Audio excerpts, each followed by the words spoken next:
Hey guys, today we're going to do one more fourth grade review of multi-digit multiplication, and I'm going to make two videos. The first one is going to be about fourth grade problems and the second one is fifth grade. The biggest difference is that in fourth grade the problems are smaller and in fifth grade they get bigger. I would also tell you that we want you to start to use the algorithm or standard method in fifth grade because it's faster, but I'm going to tell you that I want you to use any method that helps you get the right answer. So we're going to go over 3 different problems today, and I'm actually going to use partial products and place them inside of the window or box method to help us find our answer today. So we'll go over 3 problems to help us, and then we'll watch the fifth grade video. The first problem that we're going to do is a small problem. Let's take 46 times 5. Now, a good mathematician always wants to make an estimate before they do their work so that at the end we can check to see if it's right. So in the corner here, I'm going to put the about symbol and say that my answer should be about something. So 46 is closest to 50. I picked 50 because it's a nice friendly number. And I'm going to still multiply it by 5. I know that 5 times 5 is 25, and that I'm actually going to multiply 5 10 times, and so I'm going to add that 0, and my answer should be about 250. Maybe a little smaller because 50 is more than 46. So I'm going to draw a box that will be able to hold this number and this number. 46 has 2 places, and 5 only has 1 place. I'm going to draw a box long enough that it will hold 2 places and wide enough to just hold 1. So it actually looks more like a rectangle now. And so I'm going to split this one in half, and along the side here I'll just put my 5.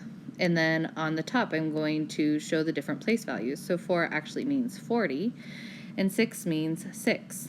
In this first box, I'm solving 40 times 5. This is where this box and this box meet. And in the next box, I'm solving 6 times 5, because that's where this number and this number meet.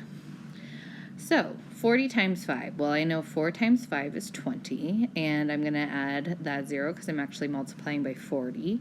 And I know that 6 times 5 is 30. And so right now I am writing the equations to show you guys where the different places are, but if you get good at this, you can just write the products. And so the products are 230. And then all I need to do is add, which I could probably do in my head, but just in case, 200 plus 30 is 230. So that's my answer. And if I look back to the beginning when I made my estimate of 250, 230 is really close, and I told you it would be smaller, and so I'm feeling really good about that math. Let's try another fourth grade example.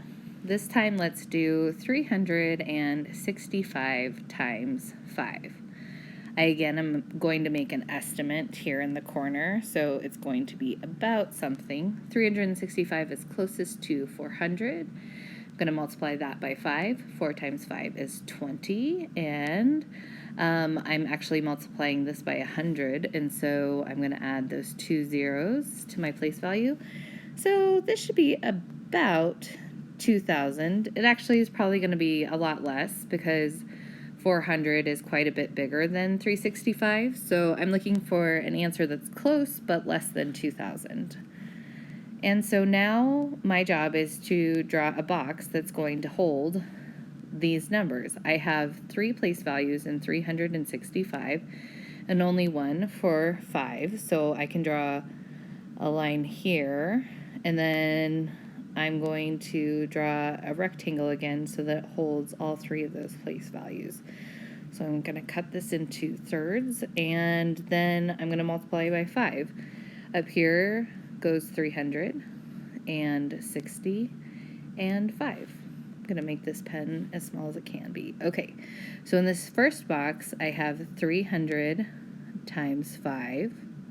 In this next box, I have 60 times 5. And this last one, I have 5 times 5. Remember that the first digit is always what's along the top. And the second one is always what is along the side where they're connected. So I can do these problems really easily because they all have nice friendly numbers. So 3 times 5 is 15, but I'm actually multiplying by 300, so it's 1,500. 6 times 5 is 30, and I'm actually multiplying by 60, so it becomes 300, and 5 times 5 is 25. Now I can add up these products. Remember that you don't have to write the equations, you could just write the products in the correct box. So I'm going to add 1,500 plus 300 plus 25. And I always start my ones column. 0 plus 0 plus 5 is 5. 0 plus 0 plus 2 is 2. In my hundreds column, I have 5 plus 3, which is 8. And then I drop down that 1. So my answer is 1,825. If I look back to my estimate from the beginning, I said it would be less than 2,000, and so I'm feeling really good about this equation. Let's do one more fourth grade problem. This time let's multiply 7,231 times 9. Now, I'm going to make an estimate first, so I'm going to look at this value, and I can still multiply it by 9. And 7,231, I want to get it to a nice round number, and so I can see that it's closer to 7,000. And I know that 7 times 9 is 63, but I'm actually multiplying it by 7,000, so I'm going to add those 3 place values. And so my answer should be about 63,000. It'll be a little bit more because 7,000 is less than 7,231. All right. Now I need to draw a box that will be able to hold this equation. So I'm going to draw a really long box this time because I have 4 place values, and then it can still be pretty short or not very tall because I only am multiplying by 1 place value. So I can make this pretty short this way, and then I need to make it quite long so that it can hold all of my numbers. I'm leaving room to the side so that I'll be able to add them after I'm done. So I have my 4 different spots for my 4 different numbers. So I have 7,000 here, 200 here, 30 here, and 1 here.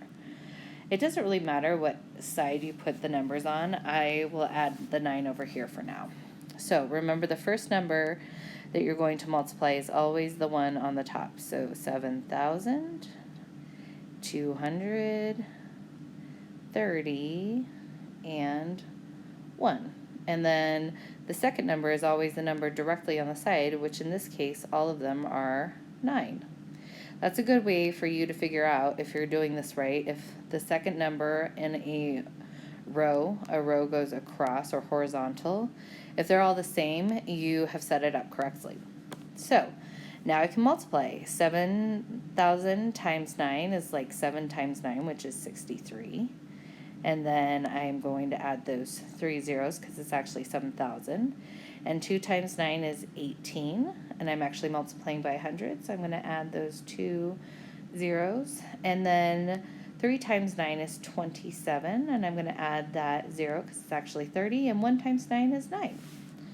All right, now I can add these partial products. Remember that you don't have to write the equation, you just need to write the products, but these are my 4 products, and I'm going to add them together. So I have 63,000 plus 1,800 plus 2,000. I need to make sure I'm lining my place values up.